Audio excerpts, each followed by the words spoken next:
lamini na bolomana dugu Mali kɔnɔ Mali kɔ kan Boubacar Sidiki an sigira an ka kɛnɛ kan laadala jɛmu anw fɛ yan sɛbɛnkura minnu bɛ laadala bɔli kɛ Boubacar Sidiki jamana kunnafoni de b'a kɔnɔ a sɛbɛnnen bɛ tubabukan na min ɲinina anw fɛ an k'o de bamayɛlɛma k'a kɛ bamanankan ye jamana de fanba bɛɛ lajɛlen ka faamuyali sɔrɔ sisan b'a sɔrɔ n'i taara lɛrɛkaw fɛ yen ne ka fulakɛ bɛ yen Jalo i k'a dɔn arajo lafiya sisan b'a sɔrɔ baara k'a jɛnsɛn lɛrɛ fan bɛɛ lajɛlen la min ye Sunkalo Sidibe ale de ye directeur ye Jalo y'a ka foli fɔ an ye o kuma Jonathan min ye Welesebugu ye bamanan ni maamana Jonathan Dumbuya Alisawa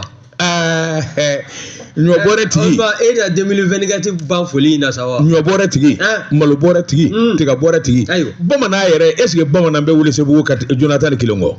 cikɛla tɛ yen bon dugutigi b'a gɛn ka bɔ a kan dugutigi ya an bɛ dugu min na dugutigi jumɛn wa dugutigi tulo b'an na ha i bɛ Jonathan gwɛnde a tɛ se Jonathan bɛ jeliw sɔn ɲɔbɔrɛ malobɔrɛ e ka kuma fanba bɛɛ dugutigi k'a ka ɲɔ dun a kelen k'a dun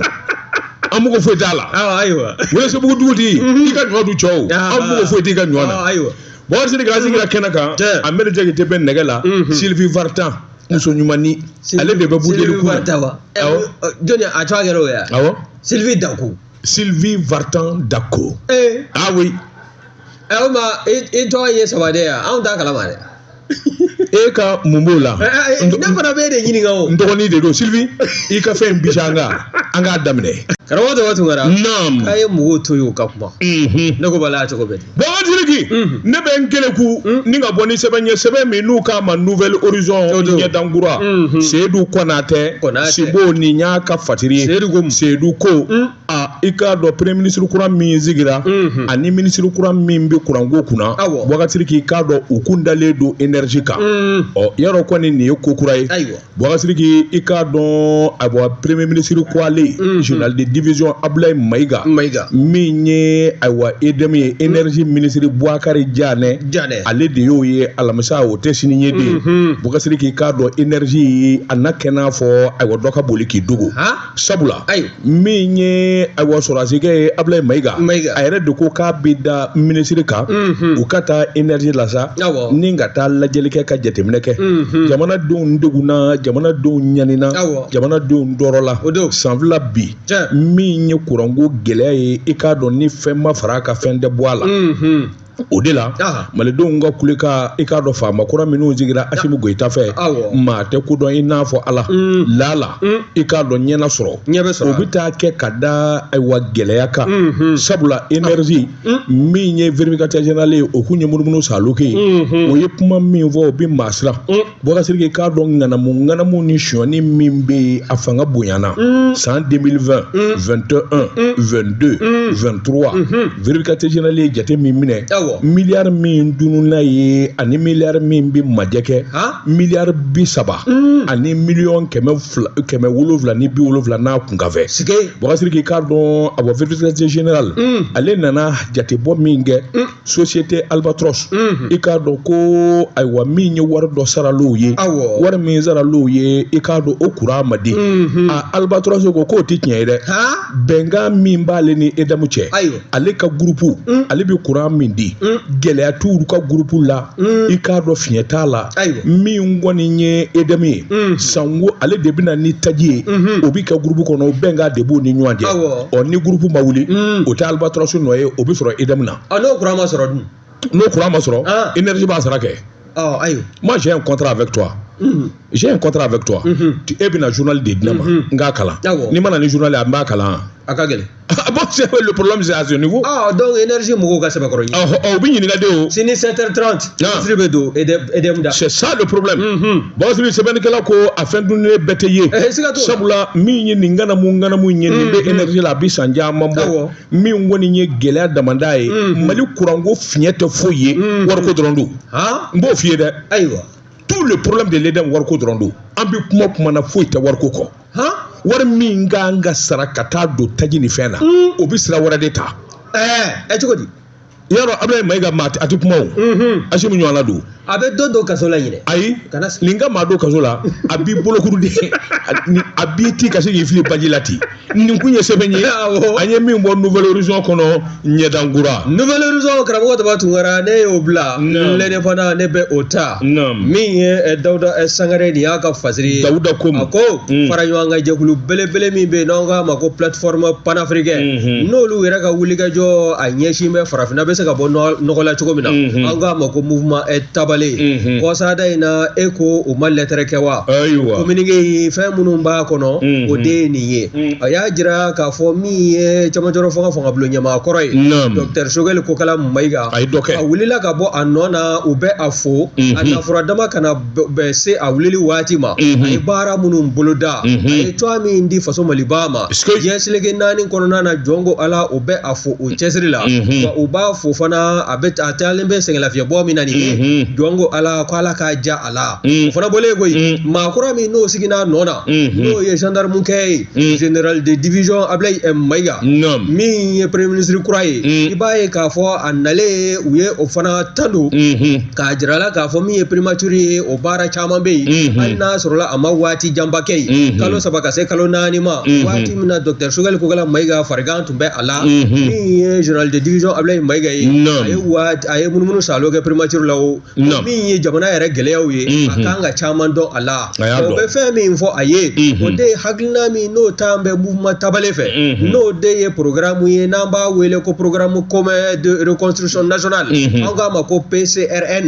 o bɛ kɛ sabu ye min ye jamana ye o taabolo n'o kɔnɔ ko labatola jamana a bɛ suma a bɛ kolo suma jamana denw bɛ don da kelen fɛ ka bɔ da kelen fɛ o bɛ fɛn min fana ɲini primature premier ministre kura fɛ n'o ye général de division Ablaye Mayiga ye a delilen bɛ baara min na n'o de ye ka maaninfin fɔ k'o bɛn k'o cɛ kalan a k'o baara a k'o kologiriya jamanadenw min ye taabolo minnu n'o bɛ anw kɔrɔ ani hakilina minnu bɛ jamanadenw na n'o ye deguw ye bɛɛ lajɛlen fura bɛ se ka sɔrɔ général de division Ablaye Mayiga fɛ premier ministre kura kɔni bawo a ka wulikajɔ o dogon tɛ maa na k'a ye waati kunkuru min kɛ primature la hali politiki mɔgɔ minnu bɛ yen n'olu tun b'a la ka Dr Sogɛli Kokala Mayiga ka politiki ni k'a tigɛruma i b'a ye k'a fɔ caman kɔni kun kɛn bɛ ka ji dɔɔni kɛ u ka min na n'i y'a ta k'a lajɛ mouvement tabale min ye Fabu Kante n'a nɔfɛmaw ye olu kɔni y'a jira k'a fɔ u bɛ transition ɲɛmaaw kɔ bi u bɛ u kɔsini jamana ka don da kelen fɛ ka bɔ da kelen fɛ gɛlɛya bɛ fan minnu fɛ o gɛlɛya olu ka se ka duga waasa min ye hakilinaw ni fɛɛrɛw ye o ka sigi sen kan kalata minnu n'o labɛnw baaraw bɛ sen na o ka se ka kɛ jɛlenya kɔnɔ maa min kɔni n'a jirala k'a fɔ kalata baalen kɔ k'o de ye ɲɛmaaya sɔrɔ walima o de ye sanfɛla sɔrɔ bɛɛ lajɛlen ka jɛn n'a ye ko jɔnko Ala min ye nin kalata in ye namara kisɛ kelen ma ye a la nin ko sɛbɛn min y'a sama ka bɔ l'indépendant kɔnɔna na min ye Dawuda Sangare a ka fasiri don Boubacar Sidiki ne bɛ n bolo bɔgɔ ka don n bɛ bɔ ni sɛbɛn ye sɛbɛn min n'u k'a ma soir de Bamako la san 30 sɛbɛnni Boubacar Sidiki o tɛ bila ko ye a bɛɛ ta sama kunkolo ti ku da kelen kɔnɔ mais mun na dun biya nin y'a ka fasiri ye Boubacar Sidiki mun kɛ bɛ yalima ɲinɛ kelen don wa a bɛɛ ta jo sariyaw olu sɛbɛn kɔrɔfɔlen bɛ an ka jamana kɔnɔ n'i ye kɔrɔfɔw ta i k'a dɔn surunani donba da min ye avocat ye avocat min n'a bɛ fili sisɔgɔ i k'a dɔn a jigi kɔrɔ a ka kumaw i k'a dɔn jɔnko Ala ma a bɛ kalatura a kan Boubacar Sidiki k'a dɔn fili ministeriya a y'o kɛ sabula nafolo ministeriya a y'o kɛ jalaki binnen don a kan kabini waati jan a san 3 ye nin ye i k'a dɔn kaso datugulen ye a b'o la Boubacar Sidiki k'a dɔn min ye wulikajɔw ye ani jateminɛw ni sɛgɛsɛgɛliw o caman kɛra fili kabini bɛ minɛ don min a ko ayiwa min ye jalaki minnu fɔlen don ka ale kan Boubacar Sidiki n'o y'ale minɛ kun ye kaso la tiɲɛ tɛ i k'a dɔn don kelen da kelen jamana misikara jarati dɔrɔmɛ kelen t'ale kɔnɔ nganamu ni sɔni min fana bi fɔ i k'a dɔn ayiwa min ye minɛnsanko ani avion sanko a bɛɛ lajɛlen jɛlen don Boubacar Sidiki k'a dɔn maa caman kɔni banna min k'u ɲɛna fili kɔni a ka nin kuma in ye kuma lankolon ye nka a ka dɔn k'a fɔ ko tiɲɛ bɛɛ fili bolo Boubacar Sidiki o ye kiiri ye dɔgɔkun 2 dama de kɛra kiiri kelen na nga mawo mawele la Boubacar i k'a dɔn o ka se ka jalaki banba ka jalaki sinsin fili kan nin bɛɛ lajɛlen nana tiɲɛjala fɔ min bɛ fili sɛbɛkɔrɔ jɛya n'a ma ɲ'o kɔ ni bolokoli ma bɔ i k'a dɔn bilakoro ka npogi o ka saga ma sɛbɛnnikɛla ko Boubacar i k'a dɔn sariyatigiw yɛrɛ de y'a fɔ min kɔni ye kiiri in kun jɛlen k'a fɔ se b'u ye min ye bɛɛ ye i ka taa i ka so yanni kiiri wɛrɛ ka boloda sabula i k'a dɔn kɔ duuru la Boubacar ko ninnu kɔni kuma gɛlɛyara dɔgɔkun fila dɔgɔkun saba ɲɛma sɔrɔ a la jalaki foyi dengelenden min sera ka sɔrɔ ka bin fili kan a y'a sɛnsɛn k'a sɛbɛkɔrɔ fɔ sɛrɛw nana ni k'a sɛbɛkɔrɔ jɛya n'a ma ɲ'o kɔ fili dun hali bi n'a ka bin a bɛ mun na kaso kɔnɔ sariyatigiw de b'o dɔn nka a ka sɔrɔ nin donba n'o y'a ka avocat ye maître Janginɛ Tunkara o ko jɔngala i k'a dɔn bi min ɲini ka k'olu kan sariyakisɛ n'o ye article 135 code procédure pénale du Mali o ko o jɛlen don maa si man ka minɛ ka don kaso kɔnɔ san saba tɛmɛnen kɔfɛ Boubacar i k'a dɔn n'i y'o kɛ a n'a kɛ i bɛ ko wɛrɛ kɔ sabula o ye sariya kɔsagonnen ye o ye jo sariya o y'o kɔsagonnen ye sa o kɔni ye sɛbɛn ye min ka di n ye n'o kɛ Boubacar k'o ye kelen ye a filanan fili tɛ maa ŋɛɲɛma ye k'a fɔ ni fili bolila ni fili bilala ka bɔ kaso la a bɛ boli den yanni kiiri wɛrɛ cɛ o maa tɛ Boubacar nin bɛɛ lajɛlen dɔnnen don san saba kaso datugulen i k'a dɔn muso in y'o kɛ mun ni mun na i k'a dɔn hali bi n'a ka bi bolo banbalen b'a k'a kabila kɔsa in na Janginɛ Tunkara n'o ye avocat ye o kun ye sɛbɛn kɛ k'a fɔ fili fiɲɛbɔda ka d'a ma a ka taa kaso kiiri filanan min bolo dalen don yan'o cɛ sabula sariyatigiw ye a kuma dɔ dibi la u ko i k'a dɔn min ye maa wɛrɛ ye premier ministre kɔrɔ dɔw bɛ yen ani faama kɔrɔ dɔw bɛ yen f'olu ka wele ka ɲininka sabula kiiri kunfɔlɔ in kɔni a ɲɛma sɔrɔ a la Boubacar i k'a dɔn o bilalen bɛ waati min na maa yɛrɛ t'o don dɔn maa minnu kɔni n'olu kɛlen bɛ ka gɛlɛya sɔrɔ a kɔnɔ Boubacar caman di jamana kɔnɔ homme d'affaires nafolotigiw politikimaw hali sɔrɔdasi dɔw bɛ yen ninnu bɛɛ lajɛlen kɔni kɛlen bɛ ka gɛlɛya sɔrɔ a kɔnɔ Boubacar nin caman ye denbayatigi de ni kabilatigiw ye olu bi jamana kɔ kan Boubacar ni nin ko in yɛrɛ bɔra k'a ɲɛdɔn i k'a dɔn o de ka fusa sabula a jo karisa e jo t'a la o ka dɔn walima karisa e jalaki don o ka dɔn a ma fɛn kɛ o yɛrɛ ka dɔn Boubacar n'o ma se ka dɔn hali bi n'a ka bi i k'a dɔn tuwatiɲɛ bɛ ninnu nɔfɛ Boubacar k'a dɔn o ma se ka jɛya nka ni dun ye kow kɔnɔna ta k'a lajɛ jamana den fanba bɛɛ lajɛlen y'a dɔn fili n'a jɛɲɔgɔnw jɔnko a la min kɔni fɔra Boubacar kiiri kɛra min kɔni kan jɔnko a la fɛn ma ye k'a fɔ fɛn b'u nɔ na o tuma min kɔni y'a ka surun donbaa ye o kɔni ma tɔtɔ ko la o y'a jira k'a fɔ n'i y'a mɛn tubabukan na extra juridique o kɔrɔ y'a bɔra kiiri kadara kɔnɔ extra juridique toi qui es diplômé là kana na ni diplôme ko kuma ya yafama i ka sɛbɛn kalan ka taa extra juridique o y'a bɔlen kiiri kadara ja ma fili o a bɛ ni ka kiiri kɔsago sa extra judiciaire wa extra juridique extra juridique les considérations extra-juridiques. Madame le ministre, ne présente aucun danger pour l'ordre public. Il n'a jamais cherché à fuir. Aïwa, mais si quelqu'un m'a dit que la d'habita. Philippe Tamini, il me semble bien. Caman dami dan dafe jamano kan e ko o ye somingele do minnu na minnu ngoni minana ka ban ta horo to la bitan ngoni envers na ma caman nganga na jo juge nya koro oui mais qu'est-ce que tu veux mais tama do min be bolo koro na fora gi mais film ne fuit pas wallahi film ne va jamais fuir o kone o siga kibla Boubacar sɛbɛnnikɛla ko avocat kɔni sɛbɛn kɔrɔsɔn o kuma ale bɛ welewele da kɛ diɲɛmaa ma jamana faamaw a bɛ welewele da k'u ma n'a sɔrɔla fili kelen bɛ k'a damako kɛ o kɔni i k'a dɔn a t'o dɔn nka ni nin affaire in kɔni don nin kuma jɛlen don nin kun ye sɛbɛn ye an ye min bɔ soir de Bamako kɔnɔ Bamako wula. Jɛ ka pub k'a ka feerefɛnw lakodɔn. Nɛgɛ kanɲɛ 12 sera Bamako k'a fɔ jiginɛw ka bonyamasegin bɛ aw ye. Boubacar n bala cogo bɛ di dɛ. Karamɔgɔ Taba Sunkara ni ye n tɛgɛ don ni sɛbɛn bɛ bɔ sɛbɛn min ko a ma ko l'indépendant. Sɛbɛn fura ye nin y'a boliko 693 ye. A ye dɔ kɛ. Min ye Joliba News TV ani Haute Autorité de la Communication n'aw k'a ma ko Haki. Ko yalima ko kɔrɔfɔ ye k'a bɛ danga jumɛn na dɛ. N'i y'a ta k'a lajɛ min ye kununko tarata ye e ko Joliba News TV a signali a ma tigɛ wa. N'i y'a ta dibi donna na. A dibi donna na a kɛra finman. Awɔ min ye haki ye maa bɛ se k'a fɔ u ye kɔrɔfɔ min ni k'a fɔ a bɛ tile damadɔ bɔ u ye a waleya wa n'i y'a ta k'a lajɛ fasirikɛbaa ka fɔlɔ n'o ye Musa Bilali Sidi Beye ye a kɔni y'a jira k'a fɔ nin kɔrɔfɔ in min kɔni ye Joliba News TV ale ka signali tigɛlen kɔ min ye don kibaru tilamɔw ye o wulila ni ka se Maison de la Presse président ma n'o ye Banjugu Dante ye Banjugu ko bɛɛ lajɛlen k'i hakili sigi ko bawo n'i ye ko in ta k'a lajɛ signali tigɛli o t'a jira k'a fɔ ko télévision so k'a bɛ datugu koyi ko wa ko commission kɛrɛnkɛrɛnlen min sigila sen kan n'o ye jɛkulu ye n'a bɛ wele ko commission ad hoc olu bɛ kuma ɲɔgɔnya min na o ni haki ni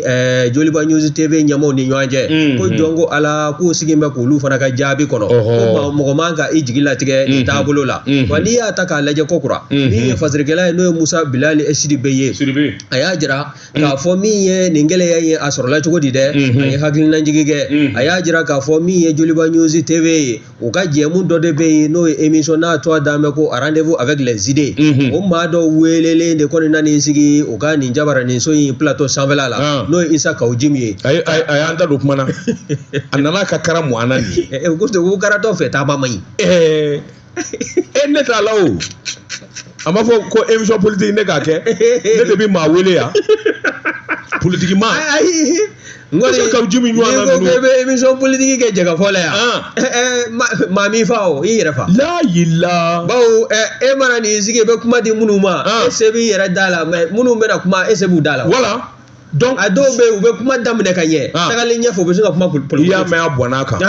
a sigira ka di nam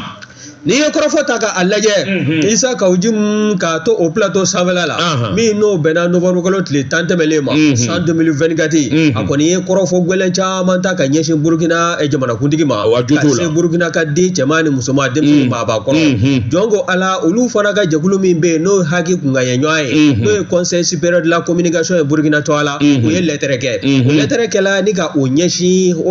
la haute autorité de la communication n'an ko a ma ko haki o ɲɛmaaya bulon ma o ɲɛma n'o ye maître Gawusu Kulubali ye o n'a jɛɲɔgɔnw kɔni ye a jira lettre kɛ ka ɲɛsin Joliba News TV mɔgɔw ma k'a jira k'a fɔ journaliste walima animateur min tun bɛ émission in kɔnɔna na dɔnni kama n'a ka ɲɛma u k'u sɔrɔ u jabala la u taar'u sɛbɛkɔrɔ ɲininka nka min ye Isa Kawujimi ye walasa ko in a futinɛ a bɛ se ka dalakuru cogo min na Isa Kawujimi ale fana welela k'a sɛbɛkɔrɔ ɲininka a ɲininkali yɔrɔ la o ɲininkaliw baalen kɔ e ko u m'a kɛ worobaya ni ka taa kosɛbɛ kaso kɔnɔ wa n'i ye ko in ta k'a lajɛ Isa Kawujimi ye kɔrɔfɔ min bɔ ka ɲɛsin ko hali n'a sɔrɔla jamana wɛrɛ den de tun ye nin kɛ ka ɲɛsin faso Maliba ma ko yalima k'an tun bɛ jɛn n'a ye wa ɲininkali bɔn bɛ ka kɛ wa n'i ye kɔrɔfɔ in lajɛ halisa min ye Isa Kawujimi ma nin da ma nin falakɔnɔ bin tigɛ wa nin plateau in sanfɛla la olu yɛrɛ ka n'o ye Burkina Fasokaw ka sɛbɛnfura dabaji karamɔgɔ dɔ ye observateur Paliga o fana o ye sɛbɛnli kɛ waati min na général d'armée ni a nɔfɛw n'o Assimi Goïta ye a n'a nɔfɛmaw olu ye jalakura minnu sɔrɔ min ye l'observateur Paliga ka bɔ Burkina Faso olu y'a jira k'a fɔ ko min ye général Jala ye k'a b'a la ka sanji jigiden Mali faso Maliba kɔnɔna na o kɔrɔfɔ min bɔ ka bin min ye Conseil supérieur de la communication ye Burkina tɔgɔ la e k'o m'u wele wa o ye observateur Paliga fara wɛrɛ Burkina Faso o n'a ɲɛma directeur de publication ani min ye article sɛbɛn u welela k'u sɛbɛkɔrɔ ɲininka wa a jira an bɛ fana k'a fɔ min ye nin taabolo a bɛ ka taa cogo min na Isa Kawujimi donna kaso la cogo min na e ko olu ka journal hali n'a ma datugu u na taa waatinin fana kɛ kaso kɔnɔna na min ye alamisa ye n'o ye sini ye u ka jɔli nin ɲɛma ninnu ɲɛkɔrɔ n'o ye Conseil supérieur de la communication ye o baaraw bɛɛ lajɛlen o bɛ boloda nin b'a jira k'a fɔ AES dala fɔtɛ kɛwalew de don bawo jamana saba n'aw jɛna kungilennaw na min ye taabolo ye fɛn minnu tɛ ɲɛ e ka jamana kɔnɔ o fana man ka daga ne ka jamana kɔnɔna na min tɛ bɛn ne fana fɛ yan o fana e ka maa man k'o kɛ ka ɲɛsin ne ka jamana ma nin bɛɛ lajɛlen b'a jira k'a fɔ min ye Alliance des États du Sahel a wulilen bɛ k'i jɔ a sen fila kan wa min ye jamana kɔnɔko ye a kan ka taabolo minnu kan n'a bɛ kɛ lafiya da ye AES jamanaden kelenna bɛɛ lajɛlen ma o baaraw de boloda cogo filɛ nin ye nin ye ko sɛbɛn sɛbɛn min y'a sama ka bɔ lene epana kɔnɔna na Musa Bilali Sidi Beye a ka fasiri Baba Siriki n bi bɔ ni sɛbɛn ye sɛbɛn min n'u k'a ma matin horizon o do dɛ MH an ka taa Bruno Jito Segebeti ka journal tɔgɔ o de do kɛ o do dɛ Odo. Bɔgɔsiriki fali bugɔli ye tiɲɛ ye nka k'i dabiri fali la k'a kɛ a n'a k'a y'a damata ko kɛ Bɔgɔsiriki k'a dɔn ko mana woloma a laban o laban a bɛ taa se ɲumanw ma sɛbɛnnikɛla ko wele bilala muso dɔ ma a ka kɛ minisiri ye minisiriso min n'u k'a ma entrepreneuriat national emploi et formation professionnelle a dira min ma nin y'a tigi ye Bɔgɔsiriki ka kɔn a ka minisiriya ɲɛ a ye baara minnu kɛ tigɛnama k'a la a ye fasojɔ minnu kɛ Bɔgɔsiriki olu dɔnnen don a n'a ye wulikajɔ ni cɛsiri minnu kɛ jamana kɔnɔ président Assimi Goïta k'a dɔn a ka ye ɲɛna a ɲɛna kosɛbɛ sabula premier ministre i k'a dɔn o nommé min ye Ablaye Mayiga ye i k'a dɔn o fana ministre tɔw wele a ka wele sera madame Oumou Sall Seck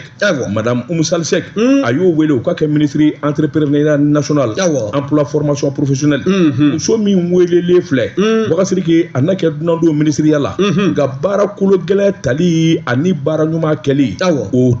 dunan tɛ Bɔgɔsiriki ka sababu kɛ min ye Oumou Sall ye a welela a bɛ wele tuma min ka kɛ ministre ye o y'a sɔrɔ min ye ambassadeur extraordinaire plénipotentiaire min ye Allemagne jamana na Bɔgɔsiriki o y'a sɔrɔ a tun b'o baara de la a welela ni ka n'a kɛ ministre ye o k'i bɔ a la maire do Gundam kabini san 2004 a ma bɔ a la Bɔgɔsiriki o b'a jira k'a fɔ a ka hakilina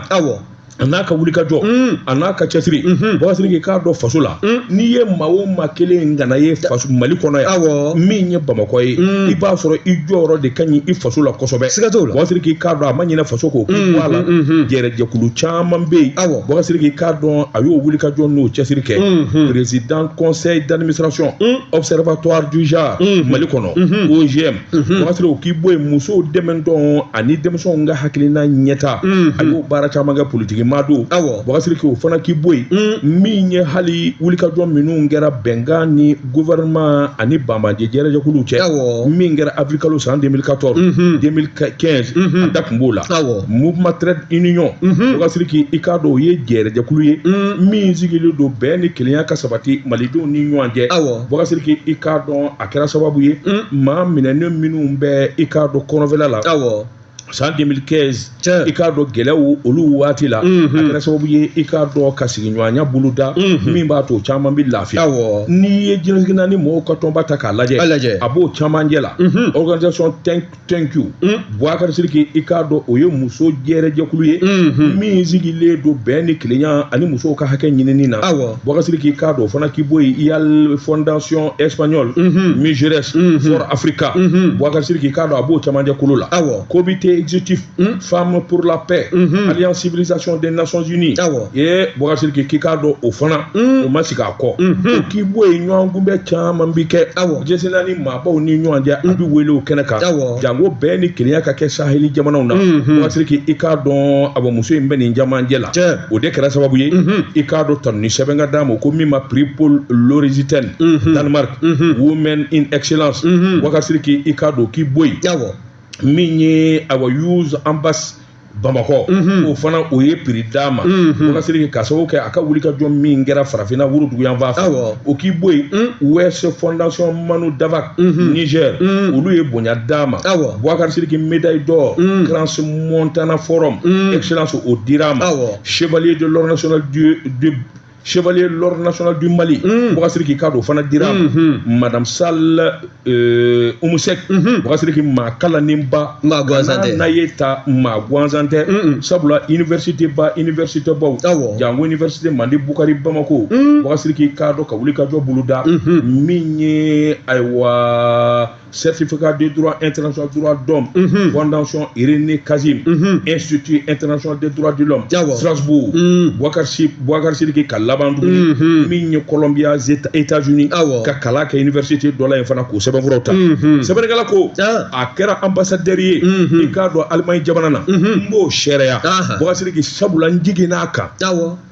Salo n taara Allemagne n jiginna muso in kan Bɔgɔsiriki a y'a mɛn yɔrɔ min ko maliden dɔw nana ci la Allemagne an taara sigi fo a ka bureau kɔnɔ a y'an daraka k'an tile fana Bɔgɔsiriki ka tila ka sɛbɛn Allah ka tila ka donbolo di a y'a ma fɛn ye kuma tigɛ o a y'aw daraga k'aw tilela fana ka tila ka donbolo di ayi a ma fɛn di n b'o f'i ye ne munumunu na da fɛ sɔɔni ne bɛ k'a fɔ madame l'ambassadeur anw delilen don i bɛ fɛ ka nakariya kɛ kɛrɛfɛ ne ɲɛna ko na ere dɔɔnin dɔrɔn nka Bɔkasiri k'i e bɛ ɲinɛ min kɔ ala ka hinɛ i terikɛ la général Amadu Tumani Ture o ka galaden de koyi o ye tiɲɛ don a b'i pɛrɛ-pɛrɛ a b'i yɛlɛ i fɛ nka wari ka ta k'a d'i ma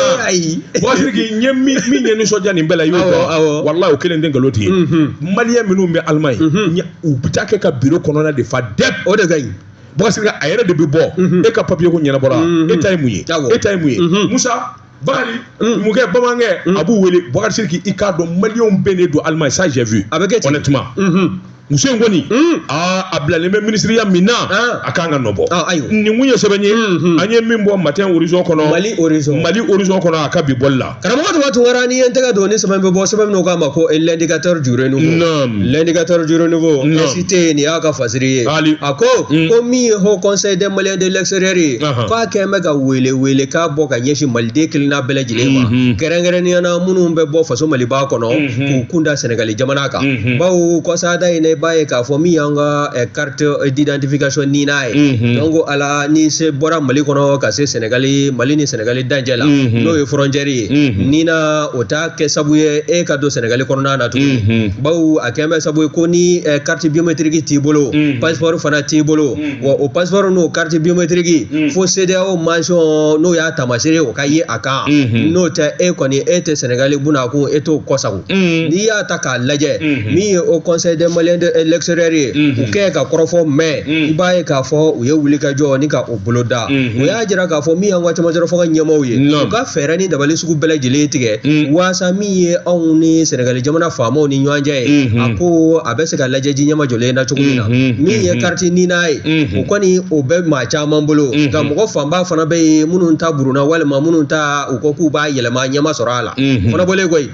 min ye carte biométrique fana ye ka taa se passeport ma n'o ko ma lajɛ ji ɲɛma jɔlen na maa joli bɛ Bamakɔ yan minnu kɔni walima Mali fan wɛrɛ fɛ minnu bɛ yen ni carte biométrique tɛ u bolo ni passeport tɛ u kunna ni n'a bɛ maa kelen minnu fana bolo n'a fɔra k'olu ka taama k'a bɛ sonsoro nin cogo in na Mali ni Sénégal ni ɲɔgɔn cɛ k'a bɛ kɛ gɛlɛya ye ko nka ko ɲɛmaaw de kan ka wuli walima u ka weleli kɛ walima ka jɛkulu kɛrɛnkɛrɛnlen dɔ sigi sen kan minnu bɛ taa Sénégali faamaw ni ka u kuma ɲɔgɔn ye n'o tɛ ko nin bɛna kɛ gɛlɛya belebele ye min bɛ kɛ gɛlɛya ka ɲɛsin maliden ma o fana bɔlen kɔ ye hali compagnie de transport minnu n'o ye mobiliw ye minnu bɛ bɔ yan k'u kun da Sénégali jamana kan ninnu bɛɛ lajɛlen bɛ dɔ sɔrɔ gɛlɛya la gɛlɛya in n'a wulila k'i jɔ gɛlɛya min don a bɛ sinsin sɔrɔ ko kan a bɛna boli kosɛbɛ ka dadigi kɛ an ka sɔrɔ jamana sɔrɔ dabolo ko la fana bɔlen koyi i b'a ye fana k'a fɔ min ye chauffeur dɔ ye o sɛbɛkɔrɔ ɲininkana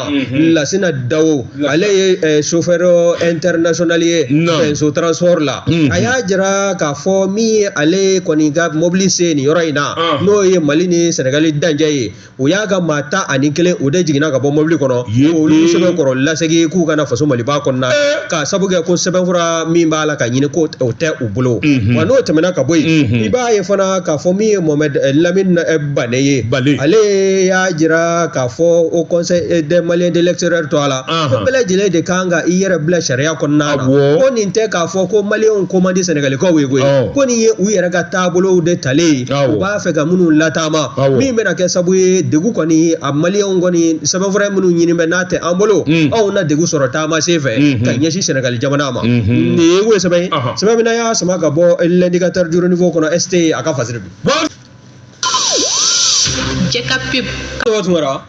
ne ko bala cogo bɛɛ di Bɔkasiri ne bɛ n bolo kari ka don n bɛ bɔ ni sɛbɛn ye sɛbɛn min n'u k'a ma l'indicateur de renouveau Mahamadu Jakite kalanden don nka a b'i ne ka jo minisiri min bɛ jago kunna ani sɔrɔ bosoli kunna a tɔgɔ de ko Musa Alasani Jalo Musa Alasani Jalo jɔnwala i k'a dɔn mɔɔw bɛ tigɛngi ɲininka ayiwa ŋana na ka sɔrɔ ŋana b'i sɛbɛn kɔrɔsɔn nka sanji wɔsi de tɛ dɔn ntɛnɛn don novembre kalo tile 25 i k'a dɔn cakɛda min b'an fɛ yan n'u k'a ma société nouvelle alimentaire Sonalim SA n'a y'i ja a fɔ ba Tiani Kuma ale bolo nɔ a fɔ Mandala Kuma bolo nɔ i k'a dɔn ayiwa ale bɛ zone industrielle la Jalakɔrɔ Bugu Bɔkari Sidiki i k'a dɔn wulikajɔ ni jateminɛ min ye balo ye ani dunfɛn a b'o de dilan o tɛ bila ko ye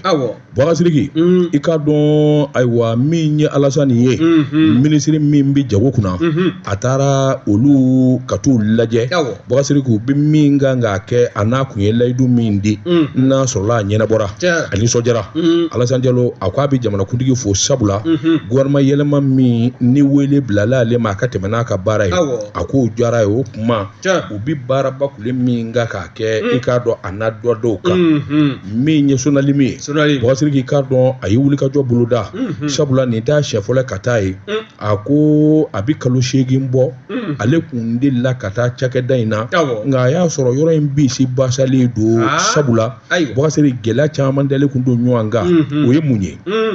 Sonalim Boubacar k'i k'a dɔn u bɛ baara min kɛ a n'u bɛ wulikajɔ min na balo ani dunfɛn ɲuman dilanli la a caman de tonnen don ɲɔgɔn kan Boubacar a bɛ tɔni ba 30 bɔ Boubacar k'i k'a dɔn san o san u b'o de kɛ minɛn tɛ sa ka sababu kɛ i k'a dɔn kɛrɛfɛ mɛru ye baarakɛla maa 230 olu bɛɛ lajɛlen ka baara tiɲɛna Boubacar k'i k'a dɔn CFA miliyari 14 u y'o de don i k'a dɔn minɛn kuraw ani hakilina kuraw la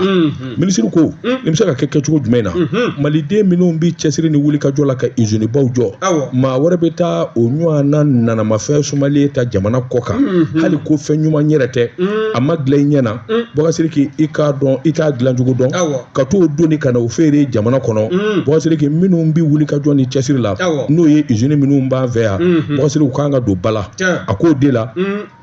o tɛ kalo tile 11 san 2023 Boubacar i k'a dɔn balo dɔw bɛ yen minnu kɔni bɛ dilan jamana kɔnɔ n'a usines bɛ yan minisiri kun y'a ɲini k'a fɔ a kelen tɛ don bilen ka bɔ kɔ kan minnu b'an fɛ yan an ka hakili don a la a dilancogo cɛ ka ɲi a bɛ dilan an ɲɛna an yɛrɛ de b'a dilan Boubacar i k'a dɔn wa an ka jamanadenw de b'a baara kɛ Sonalim Boubacar i k'a dɔn ayiwa n'o matarafara ka se a dan na ninnu bɛ se ka feere kɛ hali AES jamanaw kɔnɔ usine barikaba b'a la usine fanga ka bon a feere bɛ se ka taa Burkina ani Niger minisiri ko a ko o kuma ale ma nimisa nin dumuni ani nin balo minnu bɛ n'a ko a kana don a ma nimisa sabula a kɛra sababu ye an bɛ donni minɛ ko bi Sonalim a ka wuli ka jɔ kɛ i k'a dɔn ka cɛsiri kɛ Boubacar k'i k'a dɔn jamana bɛ nafaba sɔrɔ cogo min na a ko n'i y'a ta k'a lajɛ Sonalim SA Boubacar i k'a dɔn a directeur ba n'o ye Hamadaw Sila ye député do député Banamba député kɔrɔ don Hamadaw Sila i k'a dɔn n y'a dɔn Boubacar k'i k'a dɔn nin marakakɛ in maa kalannenba maa kodɔnnaba Mali kɔnɔ yan Alpha Umaru Konare a ye ɲɔgɔn da don i k'a dɔn commune ni ɲɔgɔn cɛ a fɔlɔfɔlɔ i k'a dɔn Amadaw de y'a ta o don maire don i k'a dɔn Tuba ni hakili b'o la Boubacar bɛ kɔrɔfɔ tɔ f'i ye a ko Sonalim a ko jɔnwala minisiri o wuli ka jɔ min kɛ a ko i k'a dɔn a ye hakili ɲuman kɛ olu bɛ yɔrɔ min na bi fangaba b'u la seba b'u ye ka farafinna bɛɛ lajɛlen ta nka kɛrɛfɛmɛriw n'o kɛlɛla o bɛ kɛ sababu ye a ko jɔnwala minisiri ye tɛmɛni min kɛ ka layidu di a k'o fisara kosɛbɛ o kuma u bɛ yɔrɔ min na bi i k'a dɔn fiɲɛ bɔda belebeleba dir'u ma min kɔni ye tɔni 20,000 ye Boubacar i k'a dɔn ani CFA miliyari 14 u y'o bɛɛ di walankata ka don usine in na waasa sangakura ani yɛlɛmakura i y'a dɔn n'i ye dumuniw ta k'a lajɛ Boubacar k'i k'a dɔn ayiwa pâte alimentaire n'o bɛ makɔrɔni a bolofara fɛn bɛɛ kɔfɔ Boubacar i k'a dɔn a bɛ Mali kɔnɔ bi a ɲumanden a bɛ Mali kɔnɔ bi Sonalim b'a dilan i k'a dɔn ayiwa GDSM min ye Moribɔni ye o fana b'a dilan Boubacar nin pâte alimentaire ninnu man ka ta ka bɔ jamana kɔfɛ bilen k'a sɔrɔ ninnu balolen don Boubacar k'u bara k'u se kɛ min kɔni Hamadaw ye a ko an bɛ donni minɛ ko bi u bɛna maa ta boloda san wɛrɛ u bɛ maa wɛrɛ fana ta sabula Mali ɲɛ tɛ bɔ diɲɛ jamana si fɛ bi spaghetti macaroni pasta duma a n'a tɔ ani pasta pirina Boubacar i k'a dɔn ani awa unité d'emballage a k'o ɲɔ ɲɛnen bɛ Mali kɔnɔ o kuma an ɲɛ bɛ bɔ jɔnni fɛ nin kun ye sɛbɛn ye an ye min bɔ indicateur de renouveau kɔnɔ a ka bi bɔli la karamɔgɔ tɔgɔ tun wɛrɛ indicateur de renouveau a k'o fɔ ni ye n tɛgɛ don ni info matin n'o bɛ bɔ info matin ka jɛ k'a sɛbɛn nin y'o ka fasiri ye u ye mun fɔ min ye société Barrick Gold ye e ko olu ka maa 4 nin sanuko in janjo ma ban fɔlɔ ko a daminɛna di Resoliti olu ka tuwawukɛ minɛna k'o don kaso la o kɛra sabu an ka juru min b'u la impôt yanfa u k'u b'a sara sɔrɔsiw tɛ kulonkɛ dɔn koyi. Nabi bi kamaleni dɔ bɛ yen denmisɛn dɔ n t'a fɛ k'a tɔgɔ fɔ o ye nin fɔ ne ye cɛkɔrɔba den jaabi ko dɔn koyi cɛkɔrɔba den bi ko kalama dɛ minɛ k'a don kaso la wa an ka wari a bɛ sara cogo min na wa u ko k'u t'a sara tɔgɔkɛ donnen kaso la k'an b'a sara. ne ye nin min kuma in mɛn bi tɛ koyi. miliyɔn 100 ni kɔ fo ka se. top ɲɛ kɔma top min ye barike golidi ye n'olu o bɛ lulu ni gungo to u b'a la ka sanu bɔ yen i b'a ye k'a fɔ a bɛ waati jan bɔ min ye nin cakɛda in ɲɛmaayaso ye a ɲɛmaaba n'o ye Marc Bistrov ye ale de ye a président directeur général ye a y'a jira kɔsa in na k'a fɔ min y'u ka maa 4 ye jɔn ko ala olu minɛna k'u lasago kaso kɔnɔna na k'a sabu kɛ bɛnkan minnu tun bɛ société in ni faso gouvernement ni ɲɔgɔn cɛ ko bɛnkanw o ma bɔ o sira fɛ ko nka k'ale bɛ fɛn min miiri o de ye san caman baaraw kɔfɛ i b'a ye k'a fɔ hali n'a sɔrɔla fɔnkɔɲɔgɔnya ko n'o nana min ye Marc Bistrov min ye Barrick Gold o PDG ye nin y'a ka kɔrɔfɔ ye a y'a jira k'a fɔ fɔnkɔɲɔgɔnya n'a ta o ta k'olu b'a la ka bɛnkan dɔ de ɲini o ni gouvernement ni ɲɔgɔn cɛ waasa min bɛ kɛ sabu ye u ka baarakɛɲɔgɔnya a ka to senna bada min ye tubabubilen ye a kɔni a wulikajɔ sabati bɛ a fɛ a ko min ye PDG ye k'u ka maa 4 min n'o datugu bɛ kaso la u sɔɔni k'u na fɛɛrɛ ni dabali sigi sen kan anw mɔgɔ tɛ tubabu la o anw tɛ taa maa ka dugu tubabu ma min faamu k'o de yɛlɛmana a yɛlɛmana de a mɛnna o a bɛ ka f'u ɲɛna o tɛ k'a mɛn nin sɔrɔsi ninnu hakili la k'anw bɛ tulonkɛ dilan ne bɛ min f'i ye u bi kan ka baara min kɛ dibi la n'o o kuma tɛ fɔ e m'a fɔ ko miliyari 100 de minɛ n'a tubabu la résolute ma a donnen kaso la a ye ne ko maa min bi tubabubilen minɛ k'a sɔri kaso la e ye finman girigiri e kɔni ta y'an e ta tɛ tɛmɛ an ka taa ye a kuma an ka s'an yɛrɛ la ayiwa min ye Barrick Gold Corporation ye gold olu kɔni y'a jira k'a fɔ kunun ko tarata jɔn ko ala u ka maa 4 minɛna jamana gouvernement maaw fɛ u ma foyi y'a la to kaso la k'u na fɛɛrɛ ni dabali tigɛ ko nka ko bɛnkan min ni kumaɲɔgɔnya min bɛ u ni ɲɔgɔn cɛ ani bɛnkan sɛbɛn min kan ka latɛmɛ u ni ɲɔgɔn cɛ n'an k'a ma ko protocole d'accord o taabolo min filɛ nin k'olu sigi bɛ ka o kunjɛli de kɔnɔ waasa ko caman bɛ yen bala ka bɔ o la min ye taabolo caman ye Barrick Gold Corporation bɛ se ka i bɛn k'a ka baara kɛ cogo min na halisa o taabolo bɛɛ lajɛlen ka se ka sinsin ka maa 4 min datugulen filɛ nin ye a jirala k'a fɔ ko ŋanamu k'o yela o de la wa min ye nafolo min n'o société kan k'o sara faso maliba ye caman kɔni t'an bɛ bisi basa ni bananbiri don o wari sarali ko de la o de kɛla sabu ye ɲɛmɔgɔ dimilen o kɔni taara ni maa 4 minɛ k'u fili kaso kɔnɔna na waasa an ka nafolo a bɛ kunbala min a ka bɔ o la sanu a tɛ yɛlɛku maa wɛrɛ ye tuguni koyi a bɛ yɛlɛku maliden de Allah o b'a dɔn walahi Allah ala dabo ka anw ye an bɛ tradition ɲɛmɔgɔw fo u bɛ wuli ka jɔn min na jɔn ko ala u k'u cɛsiri a fɛ halisa bawo min ye sanjikɔrɔ wɔsi ye o tɛ dɔn nka taalen ɲɛfɛ i b'a ye k'a fɔ jamana in a bɛ diya fo k'a tɛmɛ jamana caman na ala ma kɛra n'ala sɔnna nin ye sɛbɛn ye hali sɛbɛn min y'a sama ka bɔ info matin kɔnɔ ka jɛ k'a sɛbɛn u ka fasiri don Baba Siriki i k'a dɔn waati n'a ka waati ma se bi ta an b'a bila yan o bɛɛ bɛn ni ala sɔnna a ma sini an bɛ kɛnɛ ka sababu kɔrɔ bi bɔ k'olu lakali o bɛɛ bɛn Hamɛdi Jakite Bouakari Siriki Daba Tunkara ka taa se i k'a dɔn Sylvie Vartan ma ale de tun bɛ u ka subahana machine in na Vartan o n'a kɛ batterie marque dɔ yɛrɛ ni maa min mɔgɔw ko Bouakari Siriki ko ayiwa k'u b'an ka émission ɲini YouTube kan k'u t'a ye u b'a ye u ka taa Jɛkafɔ officiel ka YouTube kan radio Jɛkafɔ officiel YouTube wa u kana sɛbɛn k'a nɔrɔ ɲɔgɔn na dɛ tubabu ko de ko k'a kole ɲɔgɔn na d'accord i b'a radio sɛbɛn ka espace kɛ ka Jɛkafɔ sɛbɛn ka espace kɛ ka officiel fana sɛbɛn awɔ espace i bɛ espace kɛ an ka kuma bila yan sa parce que i bɛna taa kuma sama ka taa bila wo dɔ kɔnɔ an tɛ min dusu non tu m'as corrigé i b'a sɛbɛn radio sɛbɛn i bɛ espace kɛ c'est à dire tu vois ayi n bɛ min f'i ɲɛna subahana mansin ko ka ca n'i y'a sɛbɛn k'a nɔrɔ ɲɔgɔn na a bɛ komi adresse email i y'a dɔn o tɛ bɔ ɲɔgɔn na n'i ye nin sɛbɛn k'a don ɲɔgɔn na a tɛ fɛn ɲɛnama bɔ ka d'i ma n y'a faamu o tuma an ka espace kɛ k'a don Bouakari Sigi Kenya ye arajo so fɔn fɔ bɛ yen n'u bɛ kan an ka jɛmukan ta ka a munumunu u ka sigida la mansin m'u koli mansin m'u koli u k'a kɛ hali sini u ka tɛmɛ n'a ye nka minnu b'an ka émission ta k'u b'a bila réseaux sociaux kan an n'olu de don u ka sitiw sanfɛ u ka sitiw kan ça c'est interdit an ko y'an ka site kelen arajo jɛkafɔ officiel YouTube Facebook WhatsApp b'a la o ma don a la fɔlɔ nin fila de bɛ yen fɔlɔ o tuma i k'a dɔn bi ta an b'a bila k'an bɛn sini masha Allah nin kumaso kelen kɔnɔ wa salam